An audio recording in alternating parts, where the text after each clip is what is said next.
the client communication calendar. Client communication calendar. നമുക്ക് ഇങ്ങനെ ഒരു കലണ്ടർ വേണം, ക്ലയന്റ് കമ്മ്യൂണിക്കേഷൻ കലണ്ടർ. അതിൻ്റെ അകത്ത് കൃത്യമായിട്ട് ഒരു കലണ്ടർ പോലെ നമ്മൾ സെറ്റ് ചെയ്യണം. അതിനകത്ത് നമുക്ക് കൃത്യമായ സ്ട്രാറ്റജി ഉണ്ടായിരിക്കണം.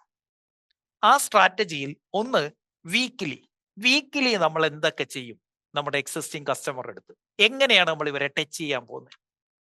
അത് വാട്സപ്പിൽ കൂടിയായിരിക്കാം, മെയിൽ അയച്ചിട്ടായിരിക്കാം, ചിലപ്പോൾ ഒരു ഫോൺ കോളിലായിരിക്കാം. നമ്മൾ വീക്കിലി ഇവരെ ഒരു തവണ ടച്ച് ചെയ്യുന്നു. അപ്പം എങ്ങനെയാണ് അവിടെ എഴുതണം, ടൈപ്പ് ഓഫ് ടച്ച്. എങ്ങനെയാണ് നിങ്ങൾ ഇവരെ ടച്ച് ചെയ്യാൻ തീരുമാനിക്കുന്നത്? ഇതെന്താണ്? Weekly type of touch.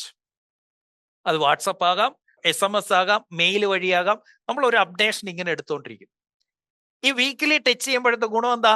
They stay on top of the mind. നമ്മൾ അവരുടെ ടോപ്പ് ഓഫ് ദ മൈൻഡിൽ ഉണ്ടാവും, നമ്മൾ അവരുടെ ചിന്തകളിൽ ഉണ്ടാവും. എപ്പോഴും നമ്മളുമായിട്ട് അവർ കണക്റ്റഡ് ആയിരിക്കും. അതാണ് weekly calendar, client communication calendar. അടുത്തതാണ് മന്ത്ലി നമ്മളെ എത്ര തവണ ഇവരെ കണക്ട് ചെയ്യണം. അത് ചിലപ്പോൾ ഒരു മാർക്കറ്റ് ഇൻസൈറ്റ് അവർക്ക് കൊടുക്കാൻ വേണ്ടി ഒരു PPT, ഇപ്പൊ ഈ ക്ലൗഡോ ChatGPT ഒക്കെ വെച്ചിട്ട് അവരുടെ ഡീറ്റെയിൽസ് നിങ്ങളുടെ കയ്യിലുണ്ട്, അവരുടെ പെയിൻ നിങ്ങൾക്കറിയാം, അവരുടെ ഇൻട്രസ്റ്റ് നിങ്ങൾക്കറിയാം. ഇതെല്ലാം കൂടെ വെച്ചുകൊണ്ട് അവർക്ക് വേണ്ടിയിട്ട് ഒരു റിസർച്ച് നടത്തിയിട്ട് ഒരു മെറ്റീരിയൽ അവർക്ക് അയച്ചു കൊടുക്കുക. ജോണി ചേട്ടാ ഇതൊന്ന് നോക്കിക്കോണേ, നിങ്ങളുടെ ഇൻഡസ്ട്രിയിൽ വരാൻ പോകുന്ന ഒരു സംഭവത്തെ കുറിച്ചാണ്, ഇതൊന്ന് ശ്രദ്ധിച്ചോ കേട്ടോ. മന്ത്ലി ഒരു തവണയെങ്കിലും അവർക്കൊരു സാധനം അങ്ങോട്ട് ഇട്ട് കൊടുക്കുക. അവിടെ നമ്മളുടെ എക്സ്പെർട്ടൈസ് ആണ് നമ്മൾ ഡെമോൺസ്ട്രേറ്റ് ചെയ്യുന്നത്. സോ വീക്കിലി അവരെ ടച്ച് ചെയ്യണം, മന്ത്ലി ടച്ച് ചെയ്യണം. ഇനി ക്വാർട്ടർലി ഒരു തവണയെങ്കിലും അവരെ ടച്ച് ചെയ്യണം. അതൊരു റിവ്യൂ കോൾ എടുക്കാൻ വേണ്ടി വിളിക്കുകയായിരിക്കും, ഒരു റിസൾട്ട് എന്താ എന്ന് ചോദിക്കാനായിരിക്കും. Client communication calendar. ഇനി ആനുവലി കമ്മ്യൂണിക്കേഷൻ, അത് അവരെ വിളിച്ചിട്ട് നമ്മളുടെ ഒരു ആനിവേഴ്സറി നടത്തുന്നതാകാം, ഒരു പ്രസന്റേഷൻ അവർക്ക് കൊടുക്കും, ഒരു ഗിഫ്റ്റ് കൊടുക്കുന്നതാകാം, ഒരു ഡയറി കൊടുക്കുന്നതാകാം, ഒരു സർട്ടിഫിക്കറ്റ്. ഞാൻ കോൺവക്കേഷൻ നടത്താറുണ്ട്, തൊപ്പിയൊക്കെ ഇടിയിപ്പിച്ച് സർട്ടിഫിക്കറ്റ് ഒക്കെ മേടിച്ച് ഗൗണൊക്കെ ഇടിയിപ്പിച്ച് നമ്മൾ വൻ ഫംഗ്ഷൻ നടത്താറുണ്ട് കിങ്സ് ക്ലബിന്റെ 1 ഇയർ കംപ്ലീറ്റ് ആകുമ്പോൾ. എന്തിനാ? എന്റെ ചെലവിലാണ് നടത്തുന്നത്. എന്താ അത്? Client communication calendar. എല്ലാ വർഷവും ഒക്ടോബർ മാസത്തിൽ ഞാൻ നടത്തും, കാരണം നവംബറിൽ റിന്യൂവൽ ആണ്. അതുപോലെ തന്നെയാണ് നമ്മളുടെ അഡ്ഹോക്ക് എന്ന് പറഞ്ഞാൽ ഇന്ന് വിഷു ആയിരുന്നു. നിങ്ങളുടെ എക്സിസ്റ്റിംഗ് കസ്റ്റമർക്ക് നിങ്ങൾ വിഷു ആശംസകൾ അയച്ചോ? ജോണി ചേട്ടാ സുഖമല്ലേ? അപ്പൊ വിഷു ചേച്ചിയോടും മക്കളോടും ഒക്കെ പറഞ്ഞുതരാം കേട്ടോ. എല്ലാവർക്കും വിഷു ആശംസകൾ. അത് കേൾക്കുമ്പോൾ ജോണി ചേട്ടനുണ്ടാകുന്ന ഒരു ഫീൽ ഉണ്ടല്ലോ, അത് വേറെയാ. ഇനി ജോണി ചേട്ടന്റെ ജീവിതത്തിൽ ഒരു മൈൽ സ്റ്റോൺ ഉണ്ടായി, ജോണി ചേട്ടന്റെ കമ്പനിക്ക് ഒരു അച്ചീവ്മെന്റ് ഉണ്ടായി, ഞാനൊരു വോയിസ് അയക്കുക. ജോണി ചേട്ടാ അഖിൽ എന്നോട് പറഞ്ഞായിരുന്നു, ന്യൂസ് ഞാൻ കണ്ടായിരുന്നു പത്രത്തിൽ, വെരി ഗുഡ്, എക്സലന്റ്, കൺഗ്രാറ്റുലേഷൻസ്. എന്ത് ഫീൽ ആയിരിക്കും? It's A personal connection. നിങ്ങൾക്ക് ഇതുണ്ടോ എന്നുള്ളതാണ് ചോദ്യം. ഇതൊക്കെ ഉണ്ടെങ്കിൽ മാത്രമേ നമുക്ക് നമ്മുടെ കസ്റ്റമേഴ്സിനെ റീറ്റെയിൻ ചെയ്യാൻ പറ്റൂ. അതുകൊണ്ട് ഈ സെയിൽ എടുത്ത് വരുന്ന കസ്റ്റമറുടെ അടുത്ത് ദയവ് ചെയ്ത് ആവശ്യമില്ലാതെ ഓവർ പ്രോമിസ് ചെയ്യാതിരിക്കുക. ഞാൻ നിങ്ങളോട് ആദ്യം തന്നെ എന്താ പറഞ്ഞത്? എല്ലാവർക്കും ഒന്നും എന്നെ പറ്റത്തില്ല, എല്ലാവർക്കും ഒന്നും എന്നെ അക്സെപ്റ്റ് ചെയ്യാൻ പറ്റത്തില്ല. ഞാൻ നിങ്ങളെ എല്ലാവരെയും അക്സെപ്റ്റ് ചെയ്യത്തുമില്ല.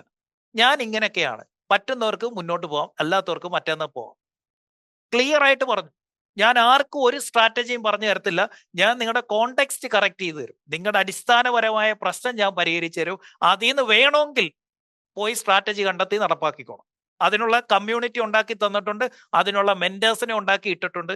വേണമെങ്കിൽ ഇവരെയൊക്കെ ഉപയോഗിച്ചോണം. ഞാൻ കമ്മിറ്റ് ചെയ്തിട്ടില്ല ആരുടെയും സക്സസ്. ഞാൻ ഇപ്പം രഞ്ജീഷിനെ അങ്ങ് നന്നാക്കിയേക്കാവുന്ന എനിക്കൊരു നിർബന്ധവും ഇല്ല. കാരണം ഞാൻ എന്ത് ചെയ്താലും രഞ്ജീഷ് നന്നാവാൻ തയ്യാറല്ലെങ്കിൽ എനിക്ക് എന്ത് ചെയ്യാൻ പറ്റും? പിന്നെങ്ങനെ ഞാൻ പ്രോമിസ് ചെയ്യുന്ന രഞ്ജീഷിനെ ഞാൻ നന്നാക്കിയേക്കാം? ഒരിക്കലും എനിക്ക് നന്നാക്കാൻ പറ്റില്ല. എനിക്കെന്നല്ല, ദൈവത്തിന് പോലും പറ്റില്ല. രഞ്ജീഷ് നന്നാണ്, രഞ്ജീഷ് തീരുമാനിക്കണം. അതിനുള്ള സാഹചര്യം ഉണ്ടാക്കി തരാൻ മാത്രമേ എനിക്ക് പറ്റൂ. അതുകൊണ്ട് ഒരു കാരണവശാലും ഈ വന്ന് കയറുന്ന കസ്റ്റമറുടെ അടുത്ത് ഓവർ പ്രോമിസ് ചെയ്യരുത്. ഇവരുമായിട്ട് റെഗുലർ കണക്ഷനിൽ നിൽക്കണം. ഒരു കാരണവശാലും ഒരു പ്രോബ്ലം ഉണ്ടായി, ആ പ്രോബ്ലം ഉണ്ടാകുന്നത് കസ്റ്റമർ ആവരുത് ആദ്യം കണ്ടുപിടിക്കുന്നത്, നമ്മളായിരിക്കണം കണ്ടുപിടിക്കുന്നത്.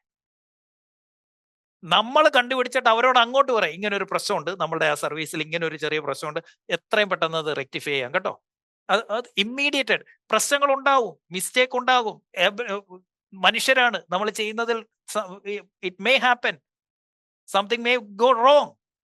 അവർ എക്സ്പെക്ട് ചെയ്യുന്നതിനേക്കാൾ ഫാസ്റ്റ് ആയിട്ട് അത് ഫിക്സ് ചെയ്താൽ മതി, പ്രശ്നമൊന്നുമില്ല. അത് ഡിലേ ആക്കുന്നതാണ് നമ്മുടെ പ്രശ്നം, അത് അഡ്രസ് ചെയ്യാത്തതാണ് പ്രശ്നം. ഏറ്റെടുക്കുക, ഉത്തരവാദിത്വം ഏറ്റെടുക്കുക, അവർക്കത് മതി. They will wait. അവര് തിരിച്ചറിയുന്നതിന് മുന്നേ ആ പ്രോബ്ലം വരാൻ പോകുന്നത് അവരെ നേരത്തെ വിളിച്ചറിയിച്ചേക്കുക, ഇങ്ങനെ ഒരു പ്രശ്നമുണ്ട്, ഒന്ന് ഒന്ന് ഞങ്ങൾ എത്രയും പെട്ടെന്ന് ചെയ്യാം കേട്ടോ. അതിന് very important that personal connection. ആ പേഴ്സണൽ കണക്ഷൻ നമ്മളുടെ എക്സിസ്റ്റിംഗ് കസ്റ്റമേഴ്സുമായിട്ട് റീറ്റെയിൻ ചെയ്യേണ്ടത് വളരെ ഇമ്പോർട്ടൻ്റ് ആണ്. അതാണ് റിറ്റൻഷൻ.